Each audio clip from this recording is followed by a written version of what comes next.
Fada-Ngourma, chef-lieu de la région de l'Est, situé à 225 km de Ouagadougou. Avec les premiers rayons du soleil, la vie reprend son cours. Comme depuis maintenant 2 ans, les habitants sortent d'une nuit de couvre-feu. Un couvre-feu instauré par les autorités régionales, ici comme dans d'autres régions, pour faire face aux défis sécuritaires liés à la présence de groupes radicaux. Ici, les Hani ont fait parler d'eux plusieurs fois. Tawalbougou, Matiakwali, Liptougou, Boungou, toutes ces localités ont subi des attaques, des assassinats ciblés, des enlèvements, du vol de bétail, des destructions de récoltes et d'édifices publics. La suspicion s'installe, la méfiance grandit, les tensions entre clans, entre communautés se développent. Qui a confiance à qui aujourd'hui? Personne n'a confiance à personne. Et quand on perd confiance à quelqu'un, ben, c'est des risques. C'est des risques parce que le gars, si aujourd'hui, peut-être que moi je suis de bonne volonté, moi je sais que je suis sain, je suis pas. Pendant que je ne sais pas ce que fait mon voisin, pendant que je n'ai pas confiance à mon voisin, si mon voisin aussi n'a pas confiance à moi, qu'est-ce que ça fait? Ton vimani yel kanga runa ratin yela me bala ton tara nyu vimi fokatari zwa na nchenge na sose ni fo zwa fokatari ziga na yikinchenge fosa na yi fo zakama runa fokami fona lebe wame fokana wa fokami fo yi me bala donc vima ka chetin bié. Les hameaux et les villages se vident de leurs habitants. Ils affluent vers d'autres zones plus sécurisées. On compte aujourd'hui plus de 84 000 déplacés internes dans la région de l'Est, dont une grande partie à Fada-Ngourma, vivant de la solidarité nationale et internationale. Le rêve de ces milliers de personnes, le rêve des autorités locales, reconstruire la cohésion sociale, restaurer le vivre ensemble. Mais que faire? Comment s'y prendre? Tout le monde attendait qu'il y ait quelque chose, parce qu'on sentait que ça montait, la tension montait et qu'il fallait faire quelque chose. Et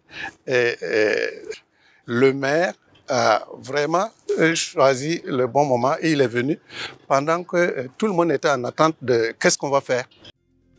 Le maire de la commune de Fada, avec l'appui du conseil municipal, décide de lancer un processus de dialogue entre communautés en vue d'un retour à la paix. Ce processus a d'abord consisté en un travail d'écoute et de collecte d'informations auprès des différentes communautés et groupes d'acteurs. Il faut dire que la préparation a été très difficile. Très difficile parce que les gens ont juste vu les journées, le 13 et 14 juillet, mais il y a eu un travail extraordinaire qui a été fait avant avec les différentes communautés. Par donc ce collège-là qui a été appelé par la suite collège de dialogue et de médiation, qui a permis donc à chaque entité de s'exprimer, de faire sortir la colère qui était en vie au fond d'eux-mêmes et d'exprimer leurs attentes. Après cette étape d'écoute et de collecte d'informations, un forum de dialogue public s'est tenu à Fada-Ngourma les 13 et 14 juillet 2020. Ce forum, baptisé Journée de dialogue intercommunautaire pour la paix, JDP, a eu pour objectif de permettre aux différents acteurs de se parler franchement afin de faire front commun contre l'extrémisme violent et de contribuer à ramener la paix. Ces journées ont permis aux acteurs de partager plusieurs constats.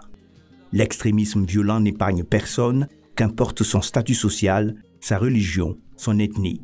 Les événements que j'ai vécus hier, c'est un exemple parfait. J'étais conduit et gardé par 2 musulmans pour aller à une messe de catholiques. Quand je revenais et que notre véhicule a sauté sur la mine et qu'on s'est mis à tirer sur moi, mais celui qui s'est mis en avant, qui a mis sa vie en danger pour me protéger en premier, c'est un MDL temporaire qui est musulman, qui est peu. Moi, je suis bourgmestre, je suis catholique. Donc, ça veut dire que ces éléments ne doivent pas être pris en compte dans notre vivre ensemble. Et c'est l'intérêt de ces journées pour qu'on se parle les yeux dans les yeux. les facteurs de vulnérabilité sont complexes et divers. Les crises qui sévissent au Burkina, particulièrement dans la région de l'Est, ont des terreaux fertiles. Ils utilisent la religion, les crises communautaires et naturellement la pauvreté ambiante sont des éléments importants sur lesquels ils se basent pour vraiment entretenir ces crises communautaires. La région de l'Est est particulièrement meurtrie par cette crise multiforme, multidimensionnelle. L'action concertée des communautés et des institutions de l'État peut contribuer à ramener la paix et la cohésion sociale tant recherchée. La justice, la gendarmerie, zini ton wulta zisa yopo. Tu son tondo, tu ton get na yisene, tu ton pa men zabni bibesa. El kazabni me, tu ton pam bam beda, zini sohoni ba, tu bam yamawa, tu bahazawra, moitié. Les premières journées de dialogue ont permis dans l'immédiat une décrispation des tensions qui couvaient entre groupes. Tous les acteurs ont pu s'exprimer. Tous les acteurs ont pu mettre en nu ce qu'il y a comme diagnostic à faire pour apporter un traitement véritable et vraiment souhaiter à l'avenir une bonne cohésion entre les communautés. Par ailleurs, un appel des communautés pour la paix a été lancé et diffusé en direct sur l'ensemble des radios de la commune.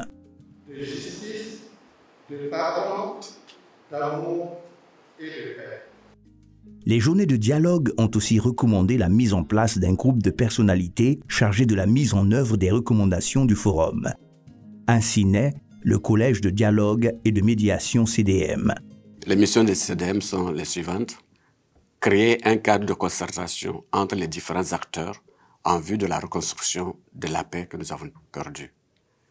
Identifier des conflits potentiels et apporter des solutions préventives en vue de cette même paix et de la cohésion sociale. Mettre en œuvre les recommandations des journées de dialogue intercommunautaire pour la paix. Tout ce processus a été appuyé par la coopération suisse à travers son programme d'appui à la décentralisation. C'est un appui qui s'inscrit dans une approche plus globale et multi-acteurs de soutien à la construction de la citoyenneté et de l'état de droit à travers la gouvernance concertée, la promotion de dynamiques locales endogènes fondées sur des valeurs de paix, de vivre ensemble et d'engagement. La particularité du CDM, il y a des choses qu'on ne peut pas écrire.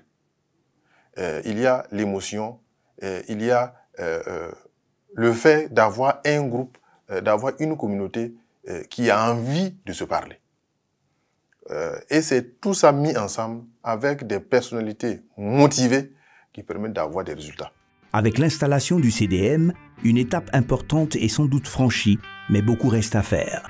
Beaucoup à faire pour un apaisement des cœurs, pour un retour des déplacés, pour une cité apaisée où les hommes et les femmes pourront travailler dignement et être utiles à leur famille, à leur communauté et à la nation entière.